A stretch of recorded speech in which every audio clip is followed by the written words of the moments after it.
धरती के 10,000 मीटर नीचे आखिर क्या है? इसी सवाल का जवाब ढूंढने के लिए सोवियत संघ ने कूला प्रायद्वीप पर एक वैज्ञानिक ड्रिलिंग प्रोजेक्ट शुरू किया। लेकिन जब ड्रिल मशीन ने 12,000 मीटर की गहराई को छुआ, तभी उस गड्ढे से अचानक इंसानों की चीखें और दर्द भरी आवाजें सुनाई देने लगी। सरकार ने तुरंत आदेश जारी कर दिया कि इस 30 साल पुराने प्रोजेक्ट को यहीं बंद कर दिया जाए। फिर क्या था? हर तरफ अजीब और डरावने कयासों की बाढ़ आ गई। इस फिल्म का पहला हिस्सा एक सच्ची घटना पर आधारित है, लेकिन बाद का हिस्सा इतना रहस्यमय है कि आज तक उसकी सच्चाई को कोई साबित नहीं कर पाया। तो चलिए बिना देरी के शुरू करते हैं असली कहानी। सोवियत संघ की एक्सपर्ट सोफी को अचानक एक कॉल आता है। कूला ड्रिलिंग प्रोजेक्ट में कुछ अजीब हो रहा है। कहते हैं कि गहराई से कुछ अजीबोगरीब आवाजें आ रही हैं और 20 से ज्यादा कर्मचारी लापता हो चुके हैं। काम तुरंत रोक दिया गया है और अब सोफी से उम्मीद की जा रही है कि वो इस रहस्य से पर्दा उठाए। सोफी बिना समय गंवाए सीधे कूला प्रायद्वीप के लिए रवाना हो जाती है। लेकिन जैसे ही उसकी फ्लाइट लैंड करती है, वो माहौल में कुछ गड़बड़ महसूस करती है। हर तरफ हथियारों से लैस सैनिक तैनात है। एक थका हारा वैज्ञानिक लड़खड़ाते हुए उसकी ओर बढ़ता है। तभी हेलीकॉप्टर में तैनात सैनिकों को कुछ अजीब लगता है और वो अलर्ट हो जाते हैं और अगले ही पल वही वैज्ञानिक अपने शरीर में बंधी ग्रेनेड को ब्लास्ट कर देता है।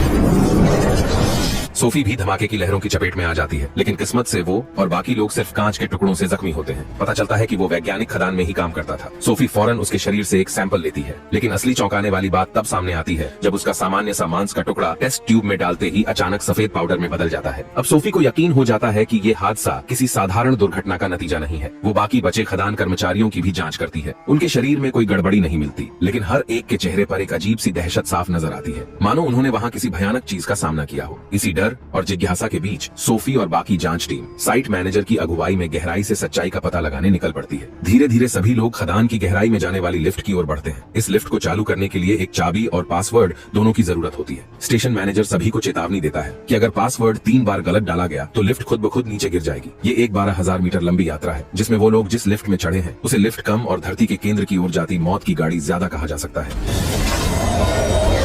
लिफ्ट की रफ्तार हैरान कर देने वाली है। सिर्फ कुछ ही मिनटों में वो धरती के 2,000 मीटर नीचे पहुंच जाते हैं, लेकिन पता नहीं क्यों अचानक लिफ्ट जोर जोर से हिलने लगती है। स्टेशन मैनेजर घबराकर चिल्लाता है, कुछ गड़बड़ है। वो जल्दी से खड़ा होता है और वेंटिलेशन फैन खोल देता है, लेकिन तभी सभी लोग दम घुटने की हालत में पहुंच जाते हैं और खुद मैनेजर पहले से ही ऑक्सीजन मास्क पहन लेता है। न जाने कितना समय बीत गया। सोफी जब होश में आती है तो लिफ्ट जमीन से 5,000 मीटर नीचे के रिहायशी सेक्शन में रुकी होती है। स्टेशन मैनेजर कब का गायब हो चुका होता है और जाते जाते लिफ्ट की एक्सेस कार्ड भी अपने साथ ले गया होता है। उनके साथ मौजूद एक स्टाफ मेंबर जो ऐनक पहने हैं, वो बताता है कि अगर हमें 12,000 मीटर नीचे के वर्किंग जोन में जाना है तो हमें दूसरी लिफ्ट लेनी होगी। अब हालात ये हैं कि चाहे वो लोग आगे की जांच करना चाहें या फिर वापस लौटना चाहें, हर सूरत में उन्हें पहले मैनेजर को ढूंढकर लिफ्ट कार्ड वापस लेना ही होगा, वरना उन्हें सिर्फ सीढ़ियों से ही ऊपर जाना पड़ेगा। सैनिक तुरंत रिहायशी सेक्शन की तलाशी लेते हैं। स्टेशन मैनेजर तो नहीं मिलता, लेकिन उन्हें एक मिस्त्री और एक महिला डॉक्टर मिलते हैं। सोफी को शक होता है कि कहीं ये दोनों संक्रमित तो नहीं, इसलिए वो तुरंत उनके सैंपल लेकर टेस्ट करती है। सौभाग्य से टेस्ट के नतीजे पूरी तरह नॉर्मल आते हैं। इसके बाद सैनिक स्टेशन मैनेजर की तलाश जारी रखते हैं। सोफी भी उनके साथ जुड़ना चाहती है, लेकिन तभी चौंकाने वाली बात ये होती है कि स्टेशन मैनेजर खुद सामने आ जाता है। वो कहता है कि खदान का अंदरूनी हिस्सा बेहद खतरनाक है और सभी को जल्द से जल्द वहाँ से निकल जाना चाहिए। उसकी बात सुनकर सबको हैरानी होती है। सोफी उसकी बात पर यकीन नहीं करती और सैनिकों को बुला लेती है। मैनेजर अचानक तेजी से लिफ्ट को एक्टिवेट करता है और अकेले ही 12,000 मीटर गहरे वर्किंग जोन की ओर निकल जाता है। अब तो ये तय हो जाता है इस स्टेशन मैनेजर में कुछ गड़बड़ है। शायद वही है जिसने उन गुमशुदा वर्कर्स को फंसा दिया। टीम का प्रमुख एक गंजा अफसर एक सुझाव देता है कि वो खुद सैनिकों को लेकर नीचे पैदल जाएंगे ताकि स्टेशन मैनेजर को पकड़ सकें, क्योंकि जैसे जैसे जमीन के अंदर जाते हैं तापमान बढ़ता जाता है, इसलिए सभी सैनिकों को हीट प्रूफ सूट पहनने होंगे। लेकिन तभी जब वो सभी पैदल रास्ते में दाखिल होने ही वाले थे, वो भारी दरवाजा अपने आप खुल जाता है। अंदर से एक सफेद कपड़ों में महिला बाहर निकलती है। चश्मा पहने व्यक्ति सबको बताता है कि ये भी उसी खदान में काम करने वाली एक वर्कर है, लेकिन अब इसकी मानसिक स्थिति ठीक नहीं है। शुरुआत से लेकर अब तक एक शब्द नहीं बोली है। सोफी को हैरानी होती है कि इतनी गहराई में इतनी गर्मी के बीच ये महिला कैसे जिंदा बची रह गई। वो उसका फुल बॉडी चेकअप करने का फैसला करती है, लेकिन जैसे ही उसकी पीठ पर से कपड़ा हटाया जाता है, हर कोई चौंक कर अपनी आंखें फाड़ लेता है। उस महिला की पीठ पर भयानक फफोले उगे होते हैं, मगर हैरानी की बात ये कि उसे जरा भी दर्द नहीं हो रहा था, जैसे कि ये फफोले उसके शरीर का ही हिस्सा हो। सोफी बहुत सावधानी से उसका एक ऊतक सैंपल लेती है और जब उसे माइक्रोस्कोप से देखती है तो पाती है कि ये कोई अनजानी फफूंदी फंगस है जो बेहद तेजी से फैलती है। मगर असली डरावनी बात तो अब सामने आती है। महिला के हाथ अपने आप मरोड़ने लगते हैं और फिर वो जैसे पागल हो गई हो, उसका सिर जोर जोर से आइसोलेशन रूम के दरवाजे पर टकराने लगता है। अचानक उसका पूरा शरीर जोरदार धमाके से फट जाता है। पास ही मौजूद सोफी घबरा जाती है और एक जवान अफसर के साथ तेजी से उस कमरे की तरफ भागती है। जैसे ही वो दरवाजा खोलती है, देखती है कि पूरा कमरा फंगस से भरा हुआ है। वो महिला और डॉक्टर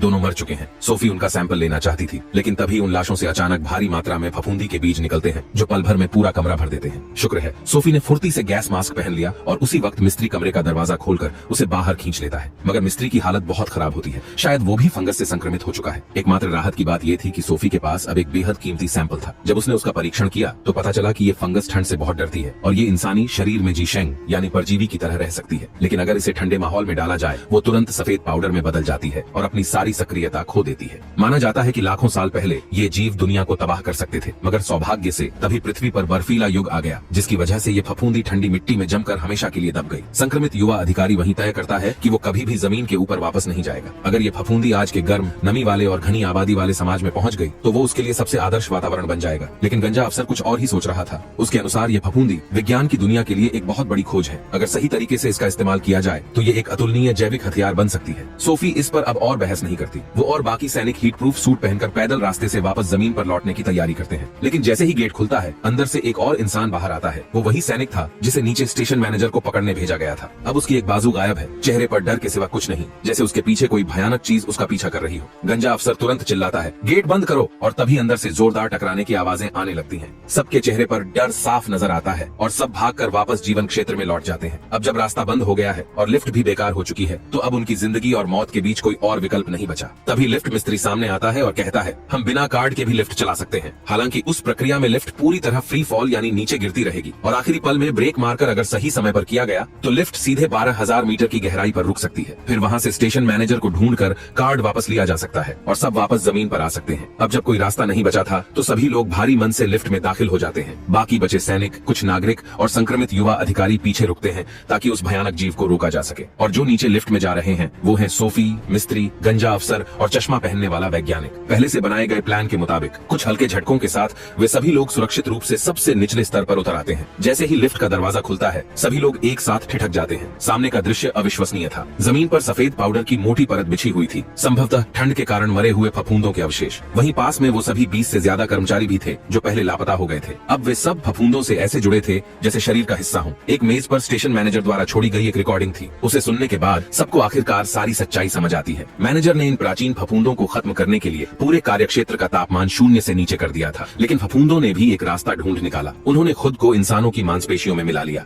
इस तरह वो एक विशाल मांस के गोले में बदल गए जो अपने भीतर गर्मी बनाए रख सकता था। रिकॉर्डिंग के अंत में स्टेशन मैनेजर की आवाज टूट जाती है। वो कहता है, अब इंसानियत का अंत निश्चित है। मैं अब फफूंदों के घोंसले में जा रहा हूँ, शायद वहीं मर सकूं। कोई भी उसे रोक नहीं सकता था, लेकिन दिक्कत ये थी कि उसका पास लिफ्ट कार्ड भी था। सोफी तुरंत हीट प्रूफ सूट पहनकर उसे बचाने निकलना चाहती है, लेकिन तभी गंजा अफसर रास्ता रोकता है। वो कहता है, तुम्हारी जरूरत जमीन पर ज्यादा है। इतना कहकर वो खुद सुरंग की तरफ बढ़ जाता है। 5 मिनट बीत जाते हैं, लेकिन गंजा अफसर अब तक नहीं लौटा। सोफी को कुछ ठीक नहीं लग रहा। वो झट से हीट प्रूफ सूट पहनती है और बाहर की ओर दौड़ जाती है। तेज गर्म हवाओं की टक्कर उसे लगभग गिरा देती है, लेकिन खुद को संभालते हुए वो थोड़ा आगे बढ़ती है, जहाँ उसे जमीन पर गिरा पड़ा गंजा अफसर दिखता है। उसके हाथ में लिफ्ट कार्ड था, लेकिन वो खुद वापस लौटने में नाकाम रहा। सोफी जैसे ही कार्ड उठाकर पलटती है, उसकी नजर सामने पड़ती है एक गहरी लाल रंग की फफूंद की दीवार पर। ये बेशक फफूंदों का घोंसला था। सोफी हिम्मत जुटाती है और किसी तरह वहाँ से भागकर वापस वर्क जोन में पहुंचती है। मिस्त्री तुरंत उसका जख्म चेक करने लगता है। तभी चश्मा पहनने वाला आदमी अचानक बंदूक निकालता है और मिस्त्री की जांघ में गोली मार देता है। उसने सोफी को घूरते हुए कहा, कार्ड दे दो अभी। असल में चश्मा पहनने वाले आदमी की असली मंशा थी वैज्ञानिक दुनिया में नाम कमाना। वो फफूंदों को धरती की सतह तक ले जाकर उनका खुलासा करना चाहता था। सोफी ने उसे कई बार समझाया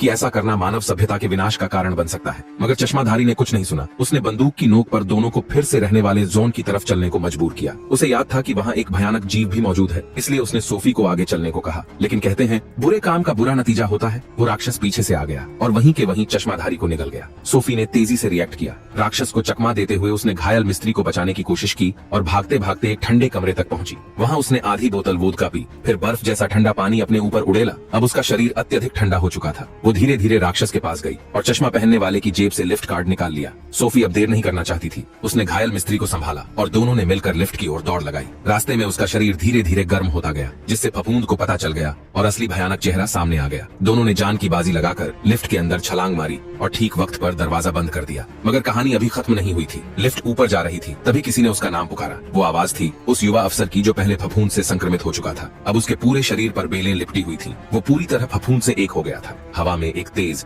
सड़ांध भरी गंध फैल गई थी। सोफी अब ये भी नहीं जानती थी कि क्या वो खुद संक्रमित हो चुकी है या नहीं, लेकिन एक बात वो पक्के तौर पर जानती थी, लिफ्ट को किसी भी कीमत पर धरती की सतह तक नहीं पहुंचने देना है। उसने जानबूझकर लिफ्ट का पासवर्ड गलत डाला, जिससे कि लिफ्ट की सेल्फ डिस्ट्रक्ट प्रक्रिया चालू हो जाए। मगर मिस्त्री ये कुर्बानी देने को तैयार नहीं था। वो चाहता था कि वो जिंदा बचे, इसलिए दोनों में जोरदार झगड़ा हो गया। सोफी की नाजुक कदकाठी उस मजबूत आदमी के आगे टिक नहीं पाई और उसकी जान पर बनाई। तभी वो बेलें हरकत में आई। एक बेल ने मिस्त्री की गर्दन छेद दी। किसी को उम्मीद नहीं थी कि संक्रमित अफसर के भीतर अभी भी थोड़ा सा इंसान बाकी था। जिंदगी के आखिरी लम्हों में संक्रमित अफसर ने एक बार फिर सोफी की जान बचाई, लेकिन उसी के साथ उसका शरीर पूरी तरह फट पड़ा। हजारों फफूंद बीज त्वचा से बाहर निकलने लगे। सोफी के शरीर पर कपड़े कम थे और वो पहले ही जख्मी थी। इस बार वो संक्रमण से नहीं बच सकी। अब उसका यकीन और पक्का हो गया कि लिफ्ट को हर हाल में धरती तक नहीं पहुंचने देना चाहिए। उसने लिफ्ट का आत्मविनाश प्रोग्राम फिर से एक्टिवेट करने की कोशिश की, मगर कमजोरी के कारण आखिरी पासवर्ड डालते वक्त वो बेहोश होकर जमीन पर गिर पड़ी। जब लिफ्ट ऊपर पहुंची तो 2 मेडिकल स्टाफ अंदर आए। सोफी अब भी बड़बड़ा रही थी, पासवर्ड पासवर्ड। उनकी मदद से आखिरकार उसने आखिरी कोड डाल दिया। लिफ्ट सीटी की आवाज के साथ नीचे गिरी और संक्रमित अफसर की लाश हमेशा के लिए गहराई में समा गई। अब केवल एक ही संक्रमित की आशंका थी, सोफी खुद। जैसे ही वो होश में आई, उसने सबसे पहले एक ग्रेनेड उठाया। उसका इरादा था खुद को उड़ाकर इस संक्रमण की अंतिम कड़ी को भी यहीं खत्म कर देना। फिल्म की आखिरी तस्वीर ग्रेनेड की सेफ्टी पिन खींचने की आवाज थी, जो शुरू की आत्मघाती घटना से पूरी तरह मेल खाती थी। अब ये अंदाजा लगाया जा सकता है कि फिल्म की शुरुआत में खुद को उड़ाने वाला शायद एक वैज्ञानिक ही था, जो पहले ही फफूंद से संक्रमित हो चुका था। इस फिल्म में कई किरदार अपने प्राण त्याग कर संक्रमण को रोकने में जुटे रहे, यहाँ तक कि वो स्टेशन मैनेजर भी, जो शुरुआत में विलेन लगता था। पूरी कहानी से एक जबरन भावुकता झलकती है। क्या ये लोग कभी बातचीत करके कोई हल नहीं निकाल सकते थे? बहुत से मसले सीधे संवाद से सुलझ सकते थे, मगर यहाँ या तो कोई कुछ नहीं कहता या जो कहता है वो भी अधूरा। इन लोगों में कुछ ज्यादा ही एक्शन स्पिरिट थी। थोड़ा सा असहमत क्या हुए सीधे गोलियों और ब्लास्ट पर उतर आते थे। पता नहीं ये स्क्रिप्ट की कमजोरी थी या फिर जंगली सोच रखने वाली कौम की खासियत। खैर, आज की कहानी यहीं तक। अगर आपको ये पसंद आई हो तो नीचे कमेंट करके बताएं और मिलते हैं अगले एपिसोड में। अलविदा।